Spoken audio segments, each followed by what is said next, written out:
도대체 얼마나 더 죽어야 됩니까? 제발 국가에게, 이 정부에게 살려달라 애원하는데 이 사람 목숨보다 더 중요한 게 당리당략입니까? 정부에서 알아서 해준다고 했던 그 대책이 피해자가 쓸 수가 없다고요! 피해자들이 주장하는 게 왜 필요한 건지 그들은 알지 못합니다. 너무나 복잡하고 전문적인 것들이 많고 피해자들의 상황이 너무나 다양해서 여러 가지 선택지가 필요한 겁니다.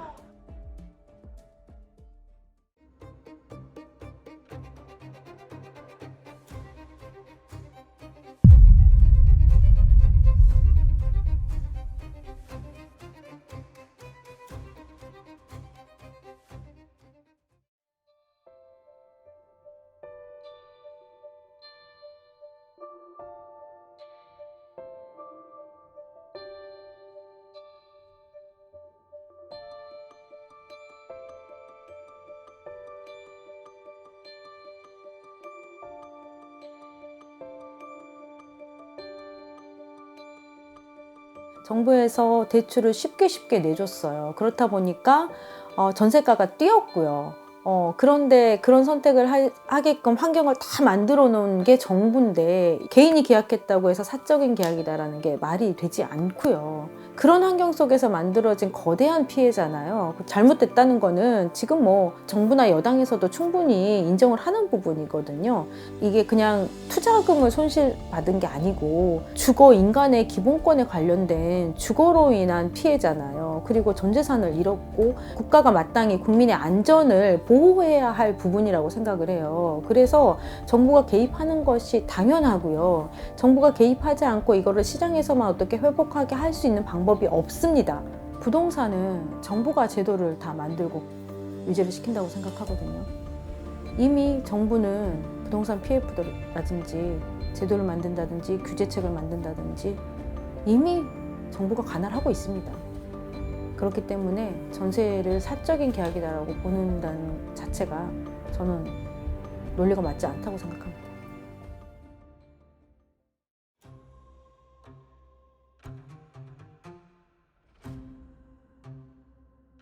전세 사기 특별법은 안 하는 것보다는 하는 게 낫다. 하지만 전세 사기 피해자들의 아픔과 피해를 복구하는 데는 저는 굉장히 제한적이라고 생각을 합니다. 그래서 지금 국회도 그렇고 정부도 그렇고요. 약간 저는 두 손 두 발을 놓아버린 느낌? 우리가 전세 사기 특별법 만들어줬으니까 우리는 할 도리를 했어 라는 생각을 하고 있지 않나.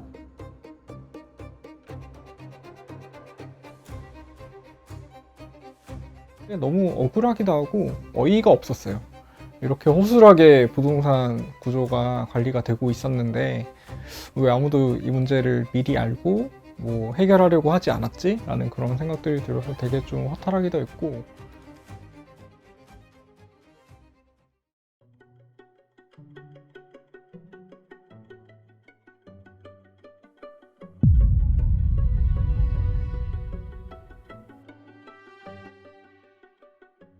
원래부터 전세는 사기 위험에 노출이 되어 있었습니다. 하지만 그동안 노출이 되지 않았던 이유는 전세 가격이 꾸준히 올라갔기 때문이죠. 그럼 집주인은 그 돈을 그대로 보관하고 있지는 않잖아요. 내가 다른 데 투자를 하거나 아니면 그 집을 살 때 처음부터 전세를 끼고 샀기 때문에 실체가 없는 돈입니다. 그래서 집주인은 돌려줄 능력이 되지 않는 상환 능력이 없는데 그동안 사고가 나지 않았던 이유는 2년이 지나고 새로운 세입자가 들어올 때 전세금이 올라가니까 더 올려받아서 상환하고 남는 돈을 본인이 또 사용을 했던 거죠. 그동안 꾸준히 올라갔던 이유는 뭐 물가가 올라가니까 집값이 올라가니까 올라간 부분도 있으나 2009년 정도에 전세 대출이 시행이 됐거든요. 전세 대출이 시행되기 전에는 세입자들이 이제 인상 능력이 약하다 보니 집주인들도 많이 올리지 못합니다. 세입자가 수입이 뻔한데 1억, 2억 올려달라고 하면 올려줄 능력이 안 되니 뭐 500만 원, 1000만 원 이렇게 올렸는데 대출이 시행되다 보니 1억 올려줘. 저 돈 없는데요? 은행 가봐. 1억 쉽게 빌려줘. 언제든지 대출을 받을 수 있다라는 그런 제도가 도입이 되면서 이제 전세금을 올려줍니다. 2009년부터 이제 계속 전세 난이 될 정도로 전세 가격이 올라가는데 제가 사기의 의도를 가지고 2억짜리 전세 집을 3억에 전세 계약을 했습니다. 사기의 의도를 가지고 사기를 했음에도 불구하고 2년 후에 전세 가격이 3억 5천이 되면 성립이 안 되는 거잖아요. 오히려 나는 5천원이라는 돈이 남기 때문에 그동안에 문제가 없었는데, 최근에 전세 사기가 많이 발생했던 이유는 이제 2022년 금리가 올라갑니다. 미국이 제로 금리에서 5.5%로 기준금리를 천정부지 올리게 되는데, 미국이 금리를 올리니 한국은행도 기준금리 빠르게 올리게 되고요. 대출금리도 단기간에 1년 만에 2배 정도 상승을 하게 됩니다. 대출금리가 상승하게 되니까 우리 세입자들은 고민을 하게 되죠. 대출이자 내 월급이 그대로인데 대출이자를 2배 내야 된다. 많은 세입자들이 전세에서 월세로 전환하게 되면서 전세 가격이 떨어집니다. 입주 물량이 많이 나오지 않았음에도 불구하고 2022년에 매매 가격보다 전세 가격이 더 많이 떨어지는 기현상이 발생합니다. 전세 가격이 떨어지게 되면 이제 역전세가 생기게 되는데, 집주인은 더 전세금을 기존 전세금보다 더 많이 받아서 상환하고 남는 게 익숙해진 메커니즘이었는데, 전세 가격이 떨어지게 됩니다. 나는 3억에 전세 계약을 했는데 3억 5천을 받아야 되는데, 아니면 최소 3억은 받아줘야 내가 상환을 할 수가 있는데 2억 5천으로 떨어지게 되면 5천만 원의 갭이 생기게 되죠. 5천만 원 내 돈으로 상환을 해야 되는데, 이게 10채, 100채가 되는 사람은 5천만 원이 10채면 5억이고요. 100채면 50억이 되는데 솔직히 상환 능력이 없죠. 계속 돌려막기 하면서 주택수를 늘렸기 때문에 100채를 가진 전세 사기왕, 1000채를 가진 사기왕, 1000채면 5천만 원만 역전세가 생겨도 얼마입니까? 500억 정도 되잖아요. 그래서 2022년에 줄줄이 이제 사고가 터지게 됩니다. 그래서 계속 위험에 노출이 되는, 전세가 위험한 제도임에도 불구하고 전세 가격이 올라가서 묻혀있던 문제가 전세 가격이 떨어지게 되면서 이제 표면으로 나왔다고 보시면 될 것 같습니다.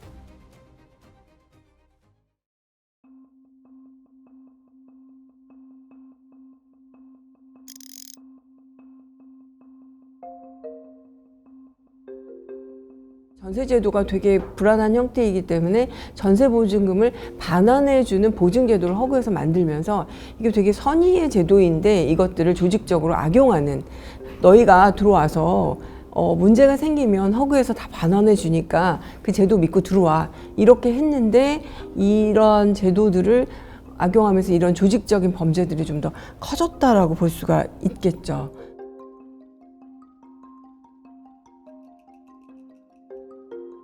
보증보험이 사실은 이게 또 반대의 역할을 합니다. 보증보험이 없다면 솔직히 세입자가 전세금을 맡길 때 불안할 수도 있잖아요. 불안한데 이거 진짜 믿어도 돼요?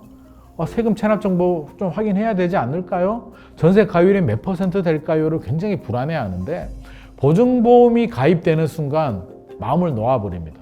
전세 사기 하시는 분들은 시세가 2억인데, 전세 시세가 2억인데 3억으로 올려도 보증보험 가입하면 되니까 걱정하지 마 라고 하면 계약자들은 의심을 하지 않고 금증을 하지 않고 그대로 따라갑니다. 그래서 보증보험이 활성화되면서 오히려 전세 가격이 더 올라가고 전세 사기를 하기 좋은 환경이 만들어져 버렸죠. 그래서 역으로 이용하게 되는데, 10명이 가입을 해서 9건이 교통사고가 나면 자동차 보험회사 망하잖아요. 흑우도 이렇게 많이 문제가 생길 줄 몰랐겠죠. 2020년, 2021년만 하더라도 보증보험 사고 금액이 사실 얼마 되지 않았는데, 최근에는 허그가 연 4조 원씩 적자가 납니다. 왜? 많은 사고들이 생기게 되고, 굳이 가입하지 않아야 될 사람들도 무조건 보증보험을 가입부터 하게 됩니다. 그리고 역전세가 많이 생기는데, 우리가 이제 역전세가 꼭 기망의 의도를 가지고 사기를 하시는 분들만, 물건만 역전세가 생기느냐? 그렇지가 않고요. 정상적인 임대 사업을 하시는 분들도 전세 가격이 떨어지게 되면서 역전세가 생기게 되고요. 흑은은 손실이 발생하게 되죠. 도시기금으로 이제 운용을 하게 되는데, 연 4조 원씩 손실이 발생하게 되면 흑은 어떻게 해야 될까요? 큰일 났다? 기금이 고갈된다? 허들을 높입니다. 그래서 처음에는 이제 많이 가입을 해주게 됩니다. 공시가격의 150%까지 이제 보증이 이렇게 들어가게 되는데, 문제가 생기니까 이걸 내려요. 126%까지. 보증을 내리게 되면 결국에는 보증보험 한도가 줄어들게 되고, 보증보험 한도가 줄어든다. 쉽게 예를 들면 전세금이 공시가격이 1억인데 1억 5천까지 보증이 됐잖아요. 그러면 전세금이 1억 5천에 들어왔습니다. 새로운 세입자가 1억 5천을 주고 들어오면 저는 받아서 나가면 되는데 126%로 내려갔죠. 1억 2,600으로 전세금이 떨어지게 됩니다. 왜? 요즘은 보증보험까지만 전세금을 지불하려고 하거든요. 불안하니까. 1억 2,600이면 벌써 2,400만 원 역전세가 생겼습니다. 나는 역전세가 발생을 한 거죠. 흑은은 불안하니까, 손실이 발생하니까 지금 허들을 높이면서 한도를 줄입니다. 최근에는 이걸 이제 110%까지 줄이겠다고 합니다. 어지간하면 잘 안 해주겠다. 보증보험을 줄이겠다라고 하는데, 이렇게 되면 1억 5천에서 1억 2,600에서 1억 1,000으로 전세 가격이 떨어지죠. 또 역전세가 생깁니다. 사기의 의도가 없는 멀쩡한 은퇴 자금을 얻기 위해서 정상적으로 임대 사업을 하는 그런 선량한 임대인들조차도 역전세가 생기는 이런 어처구니 없는 일들이 발생하고 있습니다.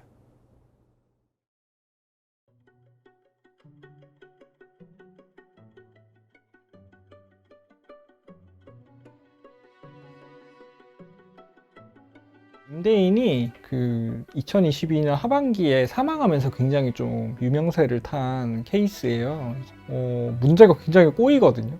이제 그러면 이 임대인의 사촌 이내에 이제 친족이 상속을 받거나 뭐 상속을 받지 않으면 대리인을 세워서 이 문제를 해결을 해야 되는데, 사촌 이내의 친족이라는 게 굉장히 범위가 넓어요. 그러니까 뭐 할아버지 할머니의 형제 자매까지 올라가고, 일제시대에 사시던 분들, 이런 분들도 조회를 해야 되고 하는 그런 상황들이 벌어지는데, 그런 지난한 과정을 이제 해결하기 위해서 이제 뭐 상속재산관리인이라는 임대인의 대리인을 세우기 위한 그런 과정들이 한 1년 반 정도 또 있었던 거고, 작년 한 3월 정도에 이제 이 임대인의 대리인을, 법적인 대리인을 세우는데 이제 성공을 하고, 그리고 그 대리인을 대상으로 소송을 하고 경매를 해서 지금 이제 경매 절차를 진행하고 있는 상황이고요. 작년에 전세 사기 특별법이 개정이 되어서, 그래서 그 방안에 따라서 지금 LH에 이 주택을 매입해달라는 신청을 넣고 그 관련된 절차를 진행하고 있어요.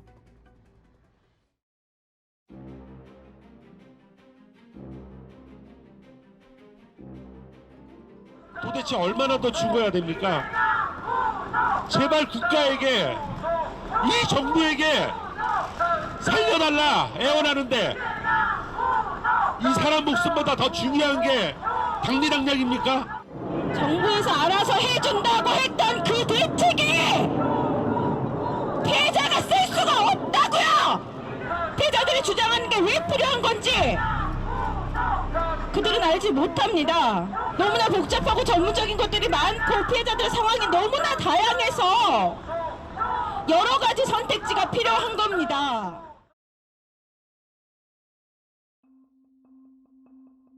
개정된 전세사기 피해지원 특별법이 시행되면서 한국토지주택공사 LH가 전세사기 피해자에 대한 경매 차익 지원을 시작했습니다. LH는 피해주택을 경매에서 매입하고 발생한 경매 차익을 피해자 지원에 활용할 계획입니다.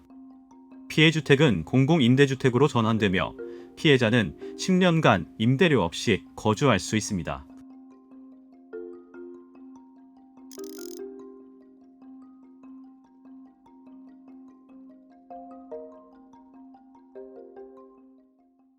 경매를 통하기 때문에 여러 가지 변수가 좀 있을 수 있습니다. 그래서 이런 부분을 우려해서 저희가 특별법 만들 때 취소 보장이라도 될 수 있는 방안을 같이 좀 해달라고 얘기를 했었는데, 그게 통과가 되지 못했고, 결국에는 이제 경매를 통해서만 진행이 될 건데, 아직 시작 단계입니다. 그래서 지금도 여러 가지 변수들이 하나씩 튀어나오고 있는 중이고요. 그리고 이것이 또 좀 한계인 것이 사각지대가 많습니다. 특별법이 처음 만들어지기 전에 바로 직전에 경매가 끝나버린 피해자들도 있거든요. 이제 그런 분들도 전혀 도움이 되지 않는 이런 사각지대에 놓여 있기 때문에 어떻게 보면은 누구한테는 굉장히 좋은 방법일 수 있는데요. 또 누구한테는 좀 별 도움이 안 되는.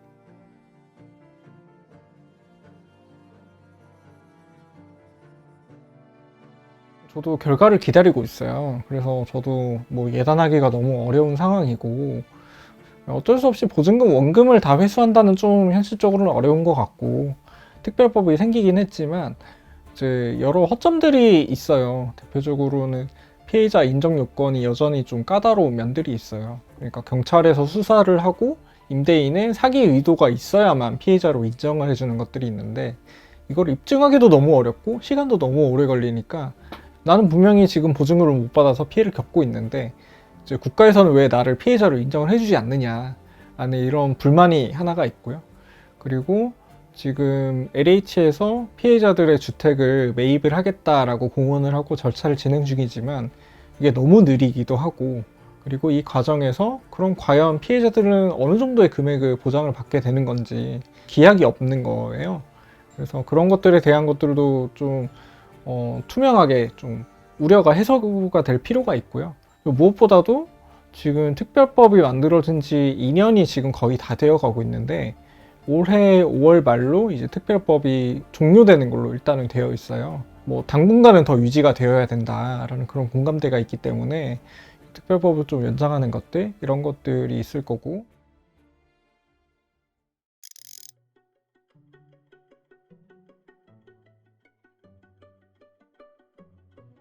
일단 개정안이 올해 5월이면 끝나요. 아직 피해자들은 또 전국에서 지금 계속 나오고 있는 걸로 기사가 나오고 있잖아요. 그렇기 때문에 전세사기 특별법은 먼저 일단 연장이 돼야 되고요. 연장되는 과정 중에 지난번에 담지 못했던 사각지대 피해자들이 많습니다. 그 피해자들을 또 지원할 수 있는 것을 또 한 번 더 논의를 해서 그 부분이 담아져야 된다고 생각하고요. 안타까운 게 지금 전세 사기를 인지하신 분들 같은 경우는 저희가 처음 알았을 때 그 시기에 계약하신 분들이거든요. 그런데도 불구하고 또 계속적으로 사기 피해자들이 나오고 있잖아요. 왜냐? 그럴 수밖에 없는 게 제도가 그다지 보완된 게 없어요. 그리고 정부에서 피해자들을 예방을 하고자 내놓는 제도들이 대부분 좀 더 알려줄 게입니다. 정부가 계속적으로 좀 더 알려줄게라는 대책만 내놓는다는 거는 무의식적으로 너네들이 몰랐기 때문에 사기를 당한 거야 라는 걸 계속 주입시키고 있는 거거든요.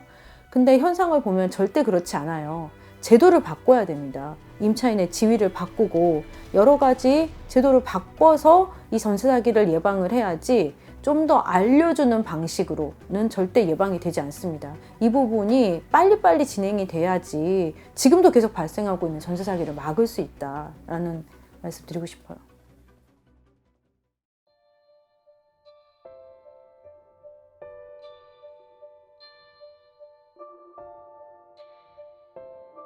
어떻게 하면 피해자를 하나라도 안 만들까, 인정해주지 않으려고 어떻게 하면 내가 좀 책임이 없다 말할까. 이건 제도의 잘못이 아니고 그냥 개인 사인 간의 거래인데 그중에 그래도 너네가 좀 짠하니까 좀 나라에서 품어줄게 뭐 이런 정도인 거고.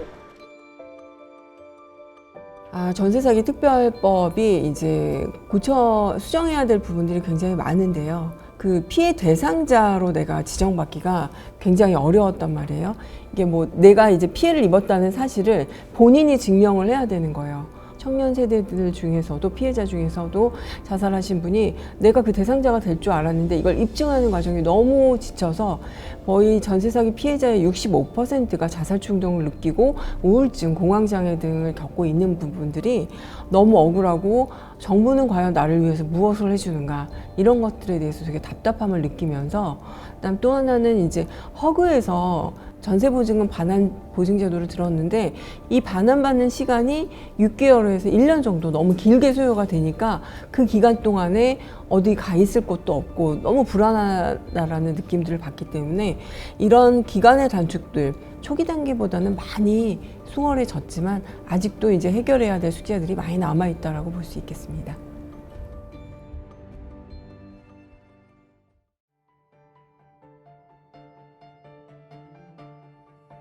전세사기 특별법은 안 하는 것보다는 하는 게 낫다. 하지만 전세사기 피해자들의 아픔과 피해를 복구하는 데는 저는 굉장히 제한적이라고 생각을 합니다. 그래서 지금 국회도 그렇고 정부도 그렇고요. 약간 저는 두 손 두 발을 놓아버린 느낌?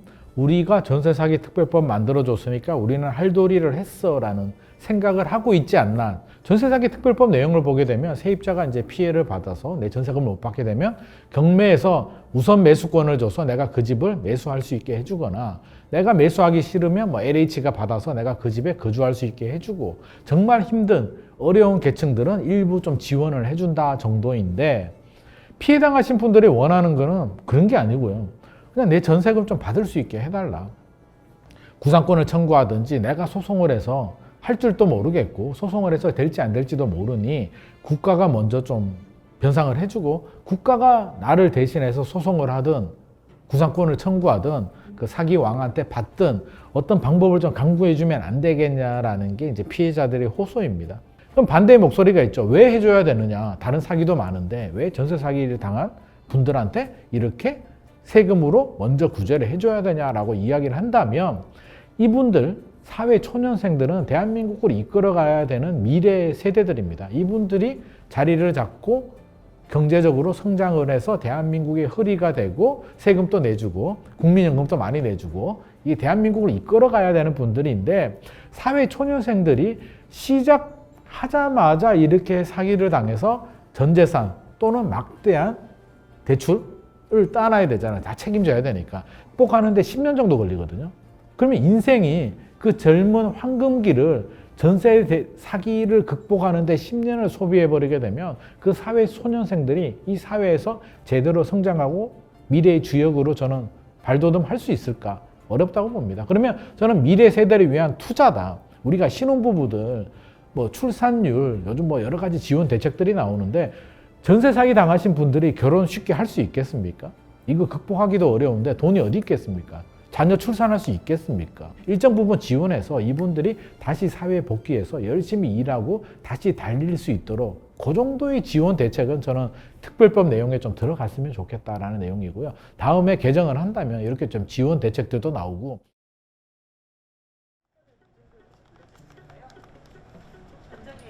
(148억 원) 규모의 전세 사기 혐의로 기소된 인천 전세 사기 건축왕 남모 씨에게 징역 7년이 확정됐습니다.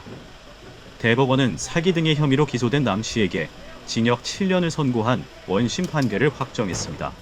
1심에서는 징역 15년이 선고됐지만 2심에서 사기 혐의 인정 금액이 68억 원으로 줄어들며 형량이 감형됐습니다. 남 씨는 과거 2,700채의 부동산을 보유하며 건축왕으로 불렸으며 이번 사건 외에도 305억 원과 83억 원 규모의 전세 사기 혐의로 추가 재판을 받고 있습니다.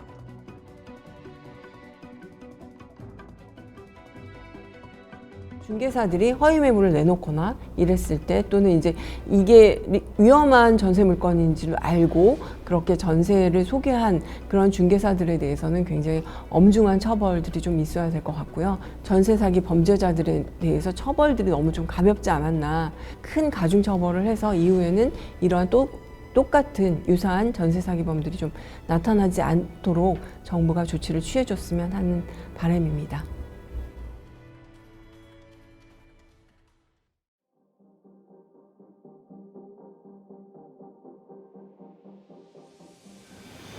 전세 제도는 국가 시스템이잖아요.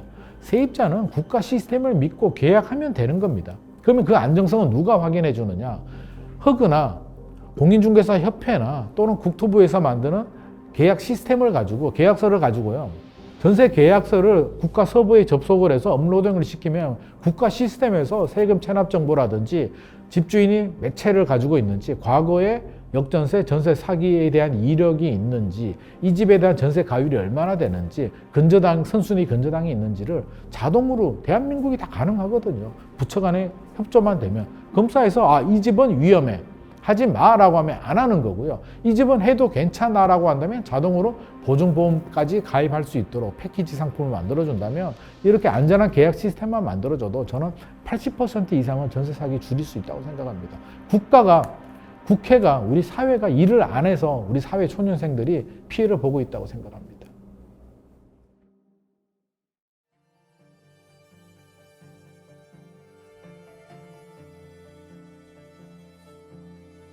주택시장이 안정적으로 이렇게 상승률을 그려줬으면 좋겠어요. 이게 어떤 거냐면 지금도 이제 마치 서울의 아파트 시장 같은 경우는 주식시장처럼 움직이잖아요. 막 올랐다가 막 떨어졌다가 어떤 투기적 수요들이 몰릴 수밖에 없다란 말이에요. 그러니까 그게 아니라 항상 3% 정도로 일정 상승률을 가져가 준다면 언제든지 예측 가능한 나의 자본을 마련을 해서 내 계획을 세워서 내가 이 정도에는 내 집을 마련해야겠다라는 생각이 있다면 그렇게 주택시장에 투기적 수요들이 몰리지 않을 거고 그럼 과거에 우리가 집값 폭등을 보여줬던 IMF 이후에 2000년 초반 그 다음에 요번에 코로나 시국에 양적 완화로 인해서 집값이 폭등했던 시기, 이런 것들을 경험하지 않게 된다면 전세 가격도 그렇게 많이 폭등을 할 이유가 없거든요. 주택시장의 안정화가 정부가 무엇보다도 이제 굉장히 포커싱을 맞춰서 준비를 해야 되는 것이 아닌가. 그러기 위해서는 지속적이고 안정적인 공급과 그다음에 일관된 정책들이 좀 필요한 것 같고요. 사실 이 전세제도라는 것은 우리나라가 얼마만큼 엄청난 신용사회였던가를 반증해 주는 거이기도 하거든요. 임대인이 내가 준 임차인 준 보증금을 가지고 어떻게 활용하는지 전혀 모르잖아요. 전혀 모르기 때문에 그 사람들의 어떤 신용이 불량이라던가 그 사람들의 재정 상태 이런 것들을 확인할 수 있는 공적 기관에서 이런 것들을 조회해줘서 좀 안전한 임대인이라는 것들을 좀 확인해 줄 수 있는 방법들이 있고, 특히 이제 빌라나 또는 이제 주상복합 같은 경우에는 전세가율이 집값의 한 80%, 막 어떤 경우에는 90%도 되는데, 이렇게 너무 위험하게 전세가율이 높아지는 것들을 좀 경고하고 못하게 하는 이런 제도들이 좀 필요할 것 같습니다.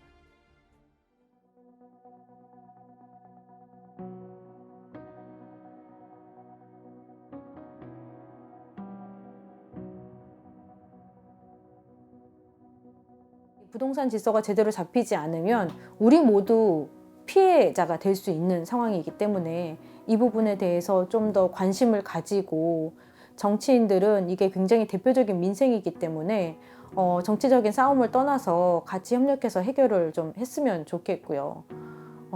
그래서 좀 뭔가 이 사회가 믿고 살 수 있는 사회가 되면 참 좋겠어요.